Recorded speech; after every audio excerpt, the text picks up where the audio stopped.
उस लड़की ने अपने सीने पर हाथ रख लिया था, मानो अपने दिल को थामना चाह रही हो। वो अपने तेज धड़कते दिल की धड़कनों को शांत करने की पूरी कोशिश कर रही थी। वो दीवार पर लगे शीशे की ओर पलटी, ये देखकर श्योर हो जाने के लिए कि उसका हुलिया ठीक है। वो अमित को देखकर मुस्कुराई। हेलो, मेरा नाम आहाना है। अमित शर्मा और शालिनी ने भी उसकी मुस्कान का जवाब मुस्कान से दिया। मैं अमित शर्मा हूँ। अमित शर्मा? आप बड़ी दादी की दोस्त के पोते हो, जिनको शायद आप भी दादी कहते हो? वो मेरी बड़ी दादी है और कबीर आहूजा मेरे कजन हैं। आपसे मिलकर बहुत खुशी हुई। आहाना ने काफी खुश होते हुए कहा। वो लड़की लव एट फर्स्ट साइट में विश्वास रखती थी, लेकिन उसने ये कभी नहीं सोचा था कि लव एट फर्स्ट साइट को वो खुद भी कभी एक्सपीरियंस करेगी। हालांकि वो इस बात को कभी नहीं मानेगी कि अभी केवल कुछ ही मिनटों के लिए अमित से मिलने के बाद उसे महसूस हो रहा था कि उसे ऑलरेडी इस लड़के से प्यार हो गया था। मुझे भी, अब मैं चलना चाहूंगा, कहते हुए अमित शर्मा मुस्कुराकर इसके आगे बिना कुछ कहे पलटकर जाने लगा। आहाना ने महसूस किया कि अमित शर्मा घुलने मिलने वालों में से नहीं था और उसने एक अजनबी की तरह उसे ट्रीट किया था, लेकिन इससे कोई फर्क नहीं पड़ता। अभी वो दोनों अजनबी थे, लेकिन बस समय की बात थी। आने वाले समय में उन दोनों को कोई अजनबी नहीं कहेगा। अमित शर्मा के ठंडे बर्ताव के उलट सुंदर और मासूम आहाना के अंदर इतनी एनर्जी भरी हुई थी कि उसका इस्तेमाल कमरे का बल्ब जलाने के लिए आसानी से किया जा सकता था। उसने अपने गालों को छुआ। उसके मन में अमित की ही तस्वीरें घूमने लगी थी। फिर वो किसी बेजान शरीर की तरह कबीर के स्टडी रूम की ओर बढ़ गई। कबीर की परमिशन लेने के बाद वो अंदर दाखिल हो गई। हालांकि अमित के ख्यालों से खुश मिजाज हुए उसके चेहरे पर अभी भी काफी खुशी और मुस्कुराहट बनी हुई थी। उसने कबीर को पुकारा, कबीर भैया। कबीर एक लंबा चौड़ा और मजबूत आदमी था, अमित शर्मा के कंपेयर में लगभग 1 से 1.5 फीट लंबा। हालांकि जितना शानदार उसका लुक और उसकी कूलनेस थी, उतना ही जबरदस्त उसका खड़ूसपन था। आंखों पर चश्मा लगाने के बाद कबीर का लुक और भी ज्यादा खतरनाक हो जाता था। लेकिन इन सब के बावजूद आहाना उर्फ बिट्टू, उसे ऐसा लगा कि अमित शर्मा फिर भी ज्यादा हैंडसम था। बड़ी दादी ने कहा था कि अमित शर्मा अभी केवल 18 साल का एक नौजवान लड़का था। कुछ साल बाद वो जरूर कबीर आहूजा की तरह गबरू जवान दिखने लगेगा। अमित के चार में डूबी हुई उस लड़की का चेहरा देखते हुए कबीर ने अपने हाथ से डेस्क को थपथपाया। आहाना अपने ख्यालों की दुनिया से असल दुनिया में वापस आई। फिर उसे याद आया कि वो एक खास वजह से इतनी हड़बड़ी में कबीर के पास आना चाहती थी। फिर उसने लड़कियों वाली फ्लर्टी और मदहोश कर देने वाली अदा के साथ अपनी आवाज बनाते हुए कबीर से कहा, कबीर भैया, क्या आप बिजी हो? हालांकि वो जानता था कि वो क्या कहने वाली है। कबीर ने उसे रूखा सा जवाब दिया, अगली बार से तुम अकेले ही आना, अपने साथ अंजलि को लाने की कोई जरूरत नहीं है। लेकिन क्यों? आहाना उलझन में थी।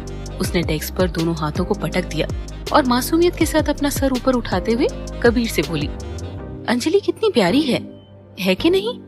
इसके अलावा क्या उसके डैड के साथ भी रहकर ही आप बिजनेस और बाकी चीजों के बारे में नहीं सीखे हैं? हमारे परिवारों में काफी अच्छे संबंध है। आपको मेरा अंजलि को साथ लाना पसंद क्यों नहीं आता? फ्यूचर में तुम उससे दूरी बनाए रखो तो ही बेहतर होगा। कबीर ने एक फोल्डर निकालकर ऐसे दिखाने की कोशिश की जैसे वो बहुत जरूरी काम में बिजी है। आहाना ने अपना मुंह बनाते हुए कबीर को अपसेट होने का लुक दिया। उसके बाद जैसे ही वो जाने के लिए घूमी, उसे कुछ याद आया, जिसे याद करके उसकी आंखें चमकने लगी थी। हल्के से खांसते हुए उसने कबीर की ओर देखा। कबीर भाई, बात यह है कि अगले साल मेरी हाई स्कूल के फाइनल एग्जाम्स होने वाले हैं और पिछली बार मेरा मैथ का रिजल्ट थोड़ा खराब आया था। कबीर आहूजा ने उसकी ओर देखा। आंखों के इशारे से कबीर ने उसे अपनी बात कंटिन्यू रखने के लिए कह दिया था। आहाना का चेहरा अचानक ही काफी सीरियस हो गया था। तो कबीर भाई, क्या मैं आपसे एक रिक्वेस्ट कर सकती हूँ? तो क्या तुम्हें कोई पढ़ाने वाला चाहिए? कबीर ने धीरे से पूछा। आहाना ने फौरन ही अपना सर जोर से हिलाते हुए कहा, हाँ बिल्कुल ठीक। मैंने बड़ी दादी से सुना था कि अमित शर्मा काफी इंटेलिजेंट लड़का है, खास तौर पर मैथ में तो वो कमाल करता है। क्या ये सच है या फिर दादी ने कुछ ज्यादा ही बड़ा चढ़ाकर उसकी तारीफ कर दी? अगर ये सच है तो क्या मैं उससे मैथ की ट्यूशन ले सकती हूँ? कबीर से वो ये बात पूछते हुए आहाना के चेहरे पर अलग ही चमक थी। उसका चेहरा खिला खिला सा दिखाई दे रहा था। आहाना का सोचना ये था कि नजदीकी से ही प्यार बढ़ता है, अगर अमित उसका ट्यूटर बनता है तो उन दोनों के बीच रिलेशनशिप डेवलप होना और फिर समय के साथ वो और ज्यादा गहरा हो जाता और आखिरकार दोनों एक दूसरे के लवर्स बन जाते। सबसे पहले वो अमित को डेट करते हुए यूनिवर्सिटी में एडमिशन लेगी और फिर बाद में 3 साल तक उसे डेट करने के बाद जब वो ग्रेजुएट हो जाएगी तब उसके साथ शादी कर लेगी और उसके बच्चे को जन्म देगी जो कि उसी की तरह स्मार्ट और हैंडसम होगा। कबीर ने उसे गौर से देखते हुए कहा, अमित शर्मा? उसने शर्म से अपना सर झुकाते हुए कहा, हाँ वही। नेचुरली कबीर उसके चेहरे पर आए हुए शर्म और हया के एक्सप्रेशन देखकर बता सकता था कि वो छोटी सी लड़की अमित से रोमांस के बारे में और पता नहीं क्या क्या सोच रही है, जबकि उसे अभी अपनी पढ़ाई पर ध्यान देना चाहिए। आखिर वो इस बात की परमिशन उसे कैसे दे दे, जबकि वो जान चुका है कि उसका उसे ट्यूटर बनाना तो बस एक बहाना था। वो इस काम के लिए फ्री नहीं है। उसने इस बारे में बिना कुछ सोचे समझे उसकी बात को नकार दिया। हर रात को सिर्फ 1 घंटे के लिए? इतने समय में मेरी काफी पढ़ाई हो जाएगी। या फिर शायद हम तब तक इंतजार कर सकते हैं जब तक कि वो मेरी मदद करने के लिए फ्री ना हो। आहाना सिंह ने चेहरे पर निराशा के एक्सप्रेशन लाते हुए कहा, अगर तुम्हें एक ट्यूटर की जरूरत है तो मैं तुम्हारी पढ़ाई के लिए शहर के सबसे प्रोफेशनल ट्यूटर का इंतजाम कर सकता हूँ। कबीर ने अपने डॉक्यूमेंट्स की ओर देखते हुए हाथ को हिलाकर कहा। ये इशारा आहाना के लिए स्टडी रूम से बाहर जाने का इशारा था। उसने नाखुश होते हुए अपना मुंह बनाकर कहा, लेकिन मुझे केवल अमित शर्मा से ही पढ़ना है। फौरन ही कबीर ने उसे घूर कर देखा, जिससे देखकर आहाना घबरा गई थी और घबराई हुई वो कुछ कदम पीछे हट गई। एक कजन के रूप में कबीर के साथ आहाना की आमतौर पर अच्छी तरह से बनती थी, लेकिन जब वो गुस्सा हो जाता था तो आहाना काफी डरती थी उससे।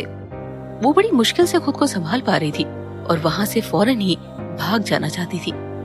अपने मुंह को बनाते हुए एक सैड फेस लेकर वो कुछ छोटे आंसू बहाना चाहती थी, लेकिन इससे पहले कि वो ऐसा कर पाती उसने देखा कि कबीर का गुस्सा कुछ शांत हो गया है, क्योंकि उसके चेहरे के एक्सप्रेशन नरम पड़ गए थे। उसने बड़े ही शांत लहजे में आहाना से पूछा, क्या तुम उसे अपना ट्यूटर इसलिए बनाना चाहती हो क्योंकि तुम्हें वो पसंद आने लगा है? कबीर की बात सुनते ही आहाना का चेहरा शर्म से लाल हो गया और उसके चेहरे पर दिखाई देती शर्म की लाली ने उसके मन की बात को कबीर के सामने लाकर रख दिया। फिर वो बड़ी ही प्यारी आवाज में आहिस्ता से बोली, कबीर भैया, पढ़ाई करना और रोमांस करना 2 अलग अलग बातें हैं। इसका मतलब ये नहीं कि मैं अपनी पढ़ाई को रोमांस के आगे अनदेखा कर दूंगी। और देखा जाए तो रोमांस भी तो इंसान के अंदर टैलेंट और पोटेंशियल को बाहर लाकर उसे और भी हार्ड वर्क करने के लिए इंस्पायर करता है, जिससे कि जिंदगी में हमें और भी बेहतर और कभी ना सोचे के रिजल्ट्स देखने को मिलते हैं। इसी तरह का एक और ज्ञान भरा सेंटेंस और अपने मुंह से निकालो और मैं तुम्हारी माँ को सब कुछ बता दूंगा। कबीर आहूजा ने बेमन से उस पर कमेंट किया। कबीर की बात सुनकर आहाना के मुंह से एक शब्द भी नहीं निकला।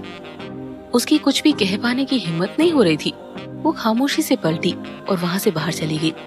कमरे के गेट पर खड़े होते हुए उसने अपने कमर पर हाथ रखकर कबीर की ओर देखा। वो डिक्लेयर करते हुए, मैं जरूर अमित शर्मा को अपना बना लूंगी, जस्ट वेट एंड वॉच। अगली सुबह आहाना बहुत जल्दी उठ गई थी और उसने अपने साथ ही सोई अंजलि को भी जगा दिया। अंजलि नींद में बेड पर बैठी आहाना को एक पागल लड़की की तरह कपड़े बदलते हुए देख रही थी। अपनी विंटर जैकेट को देखकर आहाना को तसल्ली नहीं हो पा रही थी।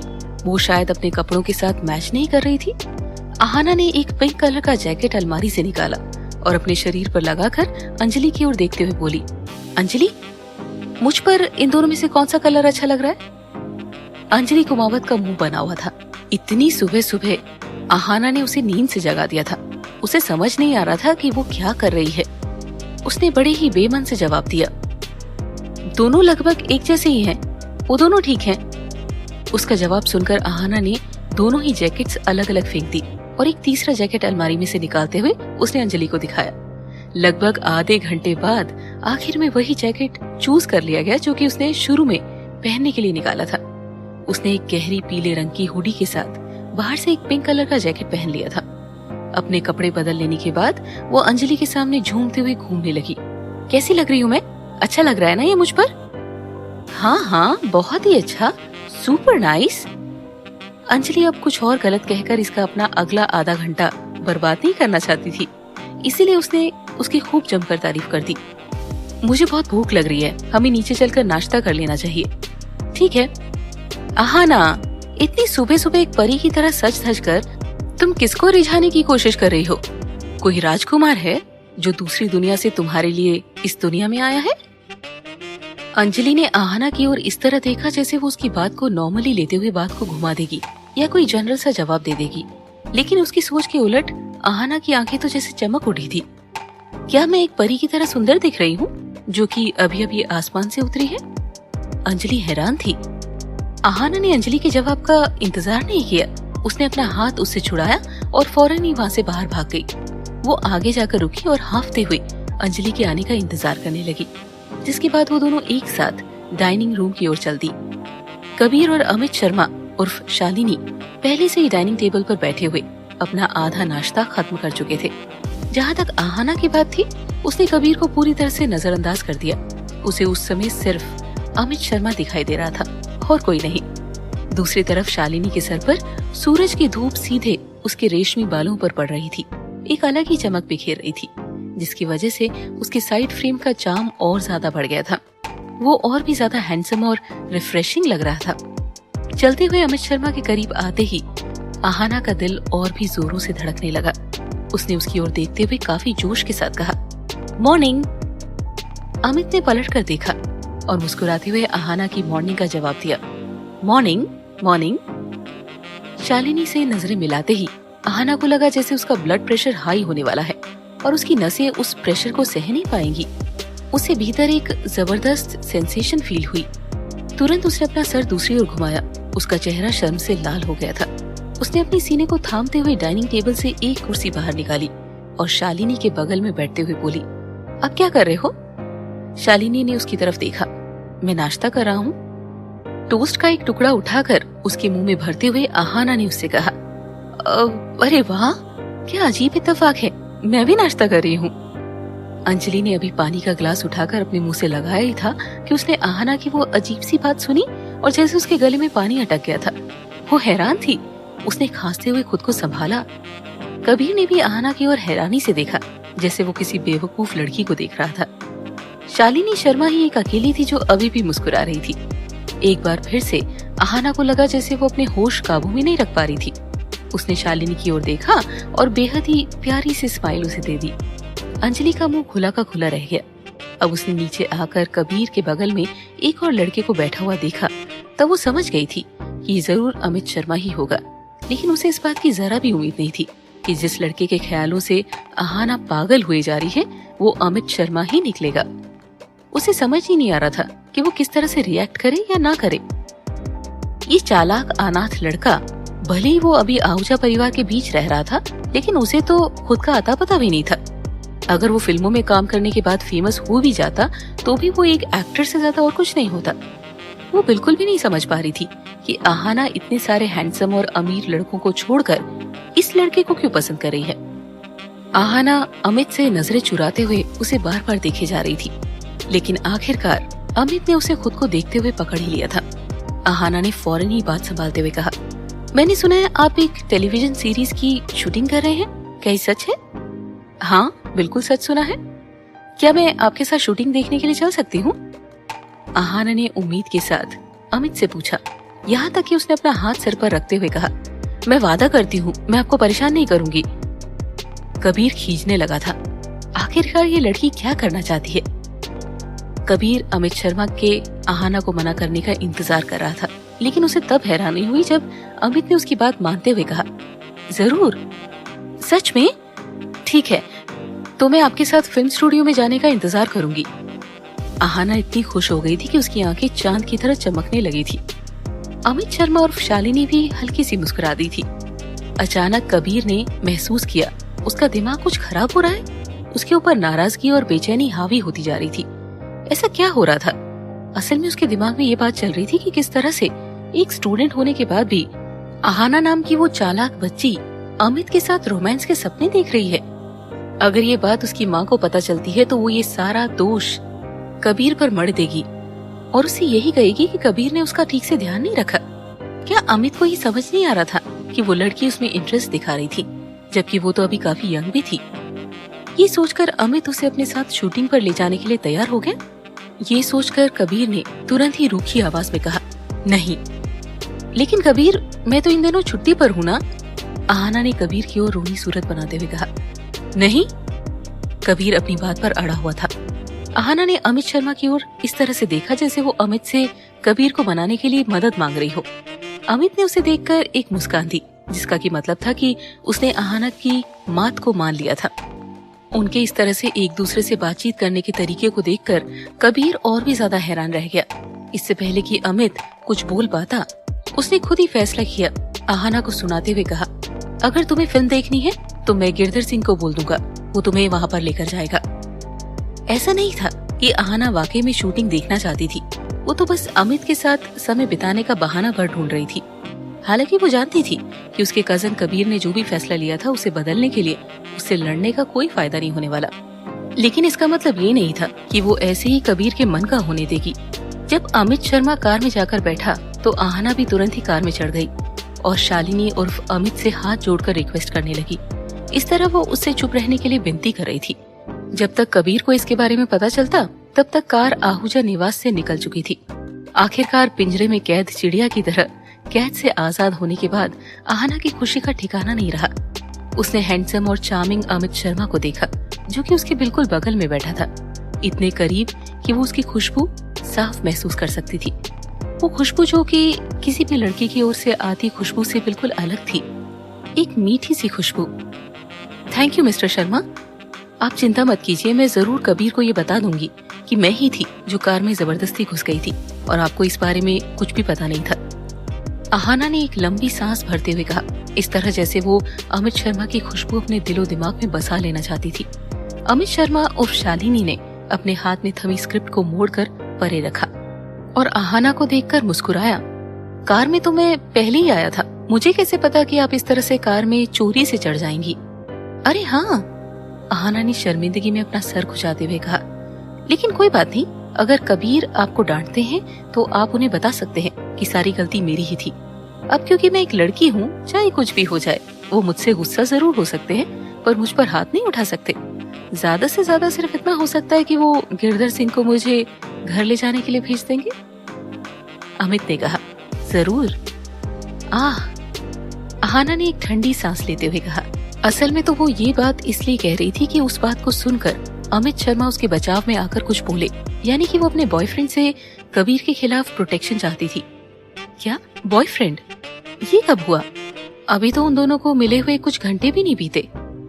अगर ये बात सच थी तो वो भी उतना ही सच था कि अहाना तो अमित को अपना बॉयफ्रेंड मान चुकी थी। अमित इस बात को कब तक मानता भी या नहीं, ये वो नहीं जानती थी और इस बात से उसे कोई खास फर्क नहीं पड़ता।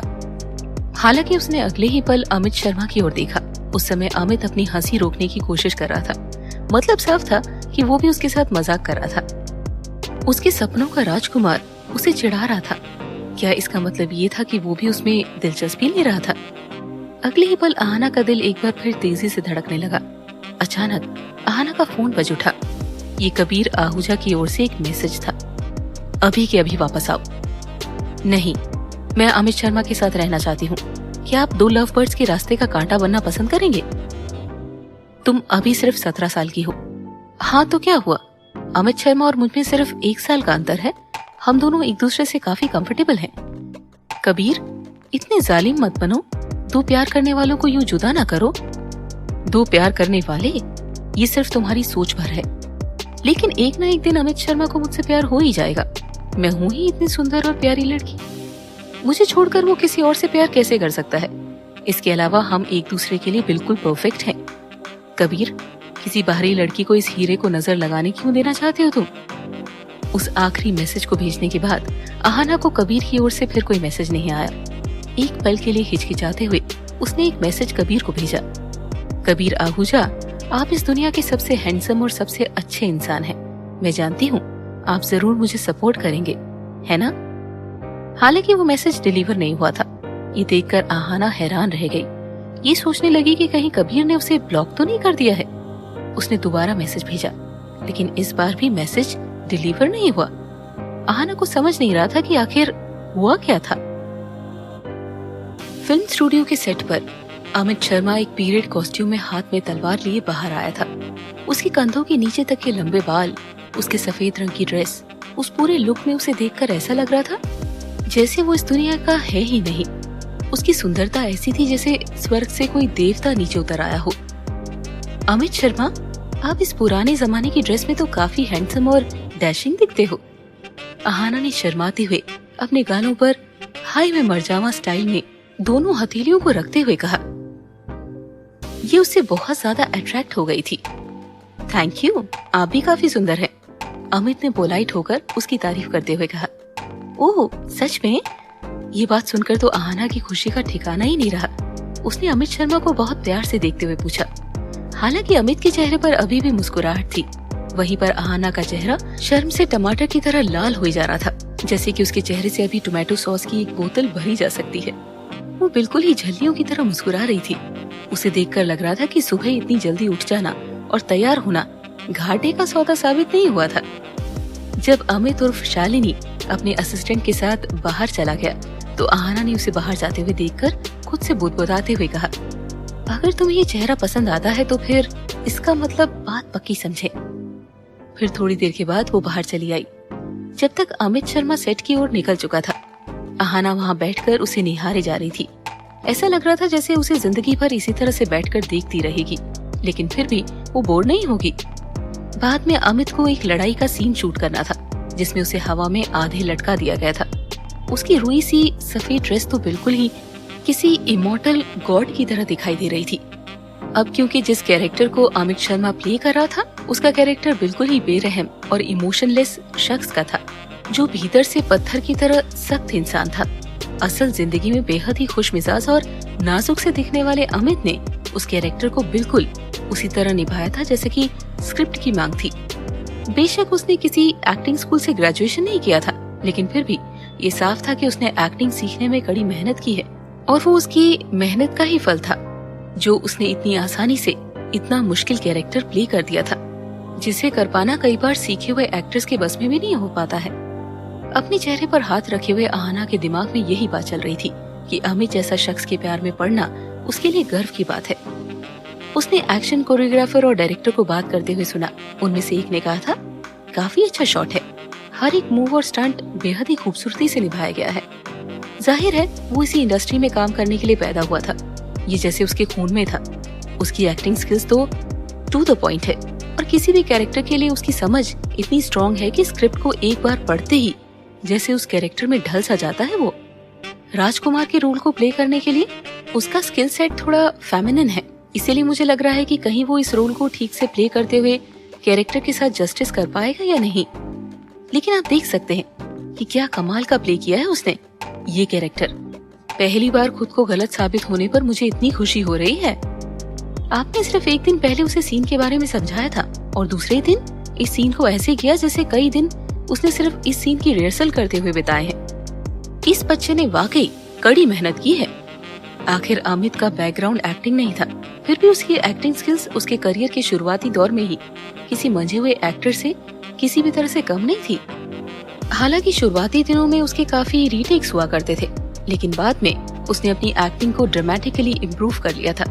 उसे जो भी सीन दिए जाते थे वो रिहर्सल के लिए सिर्फ एक दिन लेता था और फिर टफ से टफ सीन को अगले ही दिन बड़ी आसानी से कर लेता था।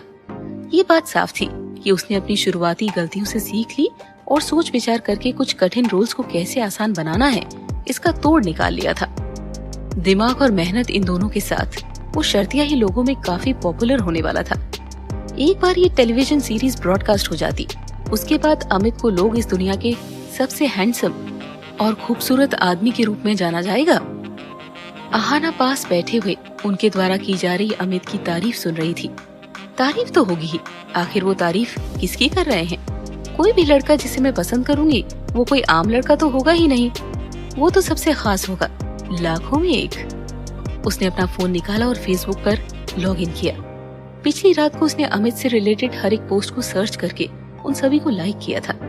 हर एक पोस्ट जिसमें भी अमित शर्मा की डिटेल्स थी, अहाना ने अपने अकाउंट से उस पर पोस्ट किया था। Amit Sharma, I love you, तुम्हारे साथ जिंदगी बिताना चाहती हूँ मैं। अमित शर्मा, आप बहुत हैंडसम हो। अमित शर्मा, मैं आपको जन्मों जन्म तक प्यार करती रहूंगी। उसने लगातार पोस्ट किए थे।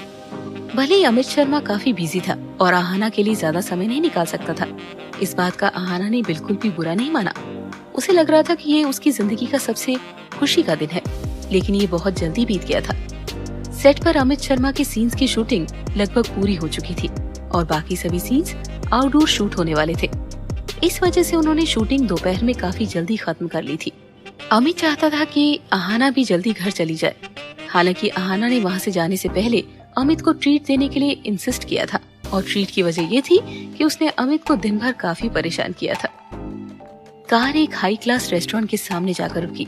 उन दोनों के लिए एक प्राइवेट सूट बुक किया गया था। उन्होंने टेबल भरकर खाना ऑर्डर किया, जिनमें कि आहाना और अमित यानी कि शालिनी के पसंद का खाना शामिल था। आहाना ने अपना फोन निकाला और अमित से धीरे से पूछा, क्या मैं अपने फेसबुक अकाउंट की स्टोरीज के लिए एक फोटो ले सकती हूँ? अमित शर्मा ने कहा, श्योर। आहाना का दिल एक्साइटमेंट के मारे मानो धड़कना भूल गया था। उसने अमित और टेबल पर रखी डिशेस के साथ फोटो लिया और स्टोरी में ऐड कर दिया। उन फोटो स्टोरीज का कोई कैप्शन नहीं था, बस एक हार्ट इमोजी था। उसके दिल में अपने पेरेंट्स को लेकर बिल्कुल भी डर नहीं था कि उसके पेरेंट्स को इस बारे में पता चल जाएगा तो वो क्या सोचेंगे। आखिरकार उसने उन्हें उन स्टोरीज को देखने से ब्लॉक जो कर दिया था। सिर्फ उसके कुछ चुनिंदा दोस्त ही उसे देख सकते थे। अगर कबीर ने उसे पहले ही ब्लॉक नहीं किया होता तो वो भी उसे देख पाता, लेकिन अब जबकि वो ऐसा कर चुका था तो आहाना सभी की ओर से पूरी तरह से निडर हो गई थी। जैसी उसकी स्टोरीज पोस्ट हुई, उस पर अनगिनत कमेंट्स आने लगे। कुछ उससे पूछ रहे थे क्या वो उससे प्यार में है, जबकि बाकी लोग उसे कॉम्प्लीमेंट देकर ये कह रहे थे कि वो दोनों एक दूसरे के लिए बिल्कुल परफेक्ट थे। उन सभी कमेंट्स और कॉम्प्लीमेंट्स को पढ़कर आहाना खुशी से फूली नहीं समा रही थी। उसने अपना फोन टेबल पर रखा और तसल्ली से बोली, चलो अब खाना खाया जाए। जब उसने देखा कि अमित शर्मा चम्मच से सूप अपने बोल में लेने के लिए हाथ आगे बढ़ा रहा है तो उसने झट से अमित के हाथ से बोल खींच लिया। मैं देती हूँ। उसने सूप से अमित का बोल भरकर बड़े ही आराम से उसके सामने रखते हुए बोला, अगर भूख ज्यादा लग रही हो तो पहले अपने पेट को आराम देने के लिए सूप पीना अच्छा होता है। Thank you. थैंक्स जैसी कोई बात नहीं है। आहाना ने फिर अपने लिए एक बाउल उठाया और उसमें सूप लेकर अपने सामने रख लिया। इस रेस्टोरेंट के सभी सूप बहुत टेस्टी और न्यूट्रिशियस है। अमित ने पहले एक चम्मच में सूप लेते हुए अपने होठों से लगाया और फिर आहिस्ता से उसका सिप लेने के बाद कहा, वाकई में ये बहुत अच्छा है। और फिर पूरा बोल एक झटके में खत्म कर दिया। आपको ये पसंद आया ना? तो फिर और लीजिए ना। हाँ मैं लेता हूँ, तुम भी तो लो। अमित ने कहते हुए चिकन आहाना की प्लेट की ओर देते हुए कहा। अमित शर्मा उसकी प्लेट में चिकन सर्व कर रहा है? Oh my God. आहाना का दिल तेजी से धड़कने लगा था। फिर उसने फौरन ही उस चिकन को खा लिया। अपने होठों को साफ करते हुए उसने अमित से पूछा, क्या हम डिनर के बाद कोई मूवी देखने के लिए चल सकते हैं? अमित ने एक पल के लिए कुछ सोचा और फिर आहाना से कहा, मुझे लगता है तुम्हें रात को जल्दी घर लौटना चाहिए, वैसे भी काफी देर हो चुकी है। कबीर तुम पर बहुत गुस्सा होंगे। ठीक है फिर। आहाना का चेहरा उतर गया था। उसने निराशा से बड़बड़ाते हुए कहा, कबीर आहूजा का मूड वैसे ही काफी खराब चल रहा था और ये सब अंजलि की उस पगलेट बहन दीपिका कुमावत की गलती की वजह से हो रहा था। यदि वो लड़की नहीं होती तो वैसे कभी भैया इतना नाराज नहीं होते। वो काफी कूल और शांत इंसान होते और अगर कोई उन्हें पहले देखता तो कह ही नहीं सकता था कि कबीर एक खड़ूस इंसान है। दीपिका कुमावत? अमित शर्मा ने नॉर्मली ही आहाना से पूछा। हाँ, वो अंजलि की बहन है। आहूजास और कुमावत्स एक दूसरे को काफी सालों से जानते हैं।